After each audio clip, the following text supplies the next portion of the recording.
अनोखी कथाएं चैनल में आप सभी भक्तजनों का स्वागत है। हरे रामा हरे कृष्णा कृष्णा कृष्णा हरे हरे। शिव पुराण की सुंदर कथा। पार्थिव पूजा की महिमा, शिव नैवेद्य भक्षण के विषय में निर्णय तथा बिल्वपत्र का महात्म। तदंतर ऋषियों के पूछने पर किस कामना की पूर्ति के लिए कितने पार्थिव लिंगों की पूजा करनी चाहिए, इस विषय का वर्णन करके सूत जी बोले, महर्षियों, पार्थिव शिवलिंगों की पूजा कोटि कोटि यज्ञों का फल देने वाली है। कलयुग में लोगों के लिए शिवलिंग पूजन जैसा श्रेष्ठ दिखाई देता है, वैसा दूसरा कोई साधन नहीं है।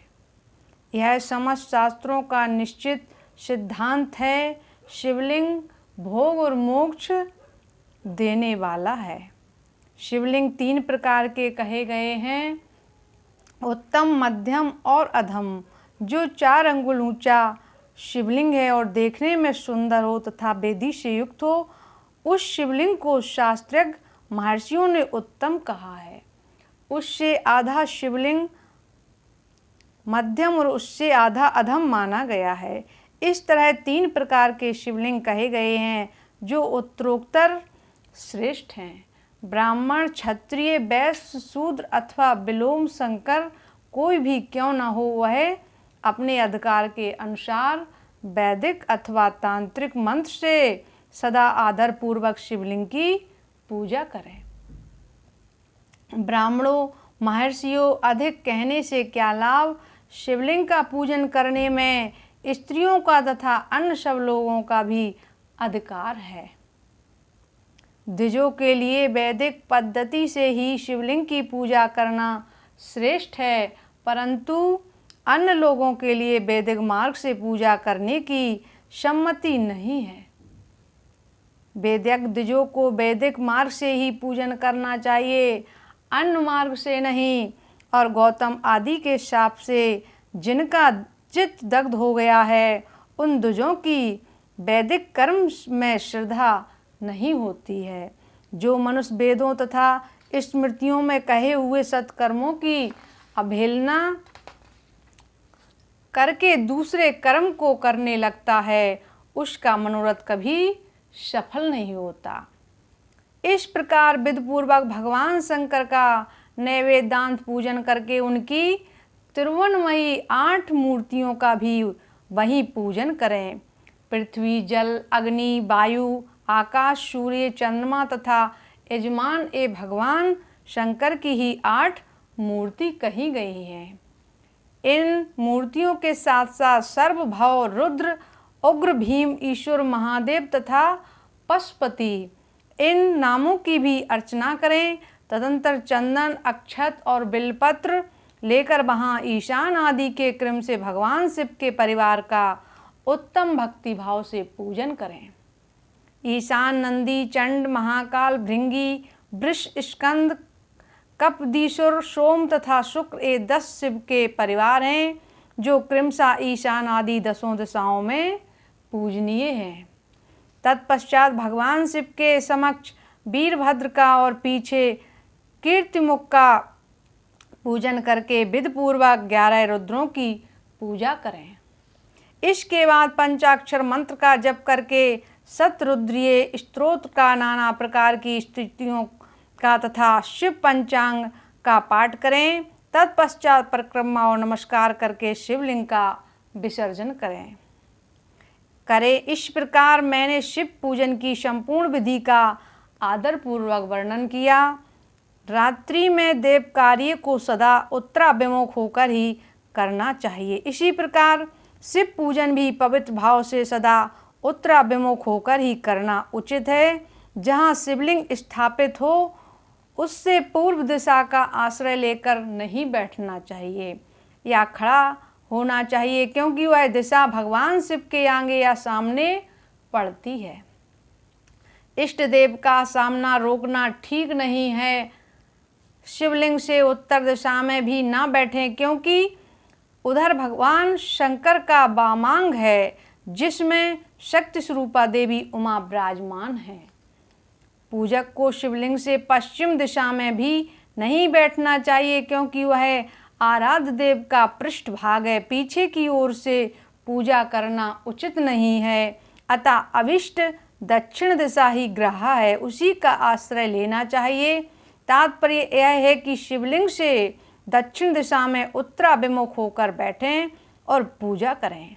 विद्वान पुरुष को चाहिए कि वह भस्म का त्रिपुंड लगाकर रुद्राक्ष की माला लेकर तथा बिल्वपत्र का संग्रह करके ही भगवान शंकर की पूजा करें। इनके बिना नहीं मुनिवरों, शिव पूजन आरंभ करते समय यदि भस्म ना मिले तो मिट्टी से भी ललाट में त्रिपुंड अवश्य कर लेना चाहिए। ऋषि बोले, मुने, हमने पहले से यह बात सुन रखी है कि भगवान शिव का नैवेद्य नहीं ग्रहण करना चाहिए। इस विषय में शास्त्र का निर्णय क्या है, यह बताइए। साथ ही बिल्व पत्र का महत्व भी प्रकट कीजिए। सूत जी ने कहा, मुनियों, आप शिव संबंधी व्रत का पालन करने वाले हैं, अतः आप सबको सत्सा धन्यवाद है। मैं प्रसन्नतापूर्वक सब कुछ बताता हूँ, आप सावधान होकर सुने। जो भगवान शिव का भक्त है, बाहर भीतर से पवित्र और शुद्ध है, उत्तम व्रत का पालन करने वाला तथा दृढ़ निश्चय से युक्त है, वह शिव नैवेद्य का अवश्य भक्षण करें। भगवान शिव का नैवेद्य आग्रह है, इस भावना को मन से निकाल दें। शिव के नैवेद्य को देख लेने मात्र से भी सारे पाप दूर भाग जाते हैं। उसको खा लेने पर तो करोड़ों पुण्य अपने भीतर आ जाते हैं। आए हुए शिव नैवेद्य को सिर झुकाकर प्रसन्नता के साथ ग्रहण करें और प्रयत्न करके शिव स्मरण पूर्वक उसका भक्षण करें। आए हुए शिव नैवेद्य को जो यह कहकर कि मैं इसे दूसरे समय में ग्रहण कर लूँगा, लेने में विलंब कर देता है, वह मनुष्य निश्चय ही पाप से बंध जाता है। जिसने शिव की दीक्षा ली हो, उस शिव भक्त के लिए यह शिव नैवेद्य अवश्य भक्षणीय है। ऐसा कहा जाता है, शिव की दीक्षा से युक्त शिव भक्त पुरुष के लिए सभी शिवलिंगों का नैवेद्य शुभ है एवं महाप्रसाद है, अतः वह उसका अवश्य भक्षण करें। परंतु जो अन्य देवताओं की दीक्षा से युक्त हैं और शिव भक्ति में भी मन को लगाए हुए हैं, उनके लिए शिव नैवेद्य भक्षण के विषय में क्या निर्णय है, इसे आप लोग प्रेम पूर्वक सुने। ब्राह्मणों, जहाँ से शालिग्राम शिला की उत्पत्ति हुई है, वहाँ के उत्पन्न शिवलिंग में रसलिंग, पारदलिंग में पाषाण, रजत तथा सुवर्ण से निर्मित शिवलिंग में देवताओं तथा सिद्धों द्वारा प्रतिष्ठित शिवलिंग में केसर निर्मित शिवलिंग में स्फटिक शिवलिंग में रत्न निर्मित शिवलिंग में तथा समस्त ज्योतिर्लिंग शिवलिंगों में विराजमान भगवान शिव के नैवेद्य का भक्षण चंद्रायण व्रत के समान पुण्यजनक है।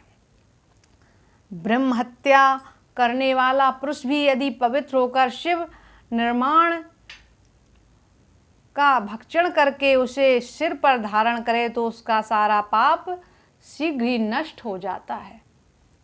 पर जहाँ चंड का अधिकार है, वहाँ जो शिव निर्माल हो उसे साधारण मनुष्यों को नहीं रखना चाहिए। जहाँ चंड का अधिकार नहीं है, वहाँ के शिव निर्माण का सभी को भक्तिपूर्वक भोजन करना चाहिए। बाण शिवलिंग, नंद नर्मदेश्वर, लोह निर्मित स्वर्ण आदि धातुमय शिवलिंग, सिद्ध शिवलिंग, जिन शिवलिंगों की उपासना से किसी ने सिद्ध प्राप्त की है अथवा जो सिद्धों द्वारा स्थापित है, वे शिवलिंग स्वयंभू शिवलिंग, इन सब शिवलिंगों में तथा शिव की प्रतिमाओं में और मूर्ति में चंड का अधिकार नहीं है। जो मनुष्य शिवलिंग को विधिपूर्वक स्नान कराकर उस स्नान के जल का 3 बार आचमन करता है, उसके कायिक, वाचिक और मानसिक तीनों प्रकार के पाप यहाँ शीघ्र नष्ट हो जाते हैं। जो शिव नैवेद्य पत्र, पुष्प, फल और जल आग्रह है, वह सब भी शालिग्राम शिला के स्पर्श से पवित्र ग्रहण के योग्य हो जाता है। मुनीश्वरों, शिवलिंग के ऊपर चढ़ा हुआ जो द्रिब्ध है वह अग्रा है। जो वस्तु शिवलिंग स्पर्श से रहित है, अर्थात जिस वस्तु को अलग रखकर शिव जी को निवेदन किया जाता है, शिवलिंग के ऊपर चढ़ाया नहीं जाता, उसे अत्यंत पवित्र जानना चाहिए। मुनिवरों, इस प्रकार नैवेद्य के विषय में शास्त्र का निर्णय बताया गया है। अब तुम लोग सावधान होकर आदर पूर्वक बिल्वपत्र का महात्म सुनो। जो है बिल्वपत्र का वृक्ष महादेव का ही स्वरूप है। देवताओं ने भी इसकी स्तुति की है। फिर जिस किसी तरह से इसकी महिमा कैसे जानी जा सकती है। तीनों लोकों में जितने पुण्य तीर्थ प्रसिद्ध हैं, वे संपूर्ण तीर्थ बिल्व पत्र के मूल भाग में निवास करते हैं। जो पुण्यात्मा मनुष्य बिल्व पत्र के मूल में शिवलिंग स्वरूप अविनाशी महादेव जी का पूजन करता है, वह निश्चय ही शिव पद को प्राप्त हो जाता है। जो बिल्व की जड़ में पास जल से अपने मस्तक को सींचता है, वह संपूर्ण तीर्थों में स्नान का फल पा लेता है और वही इस भूतल पर पावन माना जाता है। इस बिल्व की जड़ के परम उत्तम थाले को जो जल से भरा हुआ देखकर महादेव जी पूर्णतया संतुष्ट हो जाते हैं। जो मनुष्य गंध पुष्प आदि से बिल्व के मूल भाग का पूजन करता है, वह शिवलोक को पाता है और इस लोक में भी उसकी सुख संतति बढ़ती है। जो बिल्वपत्र के जड़ के समीप आदरपूर्वक दीपावली जलाकर रखता है, वह तत्व ज्ञान से संपन्न भगवान महेश्वर में मिल जाता है। जो बिल्व की शाखा थामकर हाथ से उसके नए नए पल्लव उतारता है और उनसे उस बिल्व की पूजा करता है, वह सब पापों से मुक्त हो जाता है। जो बिल्व की जड़ के समीप भगवान शिव में अनुराग रखने वाले एक भक्त को भी भक्ति पूर्वक भोजन कराता है, उसे कोटि गुना पुण्य प्राप्त हो जाता है। बिल्व की जड़ के पास शिव भक्त को खीर और घृत से युक्त अन्न देता है, वह कभी दरिद्र नहीं होता। ब्राह्मणों, इस प्रकार मैंने साष्टांग शिवलिंग पूजन का वर्णन किया। यह प्रवृत्ति मार्गी तथा निर्वृत्ति मार्गी पूजकों के भेद से दो प्रकार का होता है। प्रवृत्ति मार्गी लोगों के लिए पीठ पूजा इस भूतल पर संपूर्ण है, अभीष्ट वस्तुओं को देने वाली होती है। प्रवृत्त पुरुष सुपात्र गुरु आदि के द्वारा ही सारी पूजा संपन्न करे और अभिषेक के अंत में अघनी के चावल से बना हुआ नैवेद्य निवेदन करें।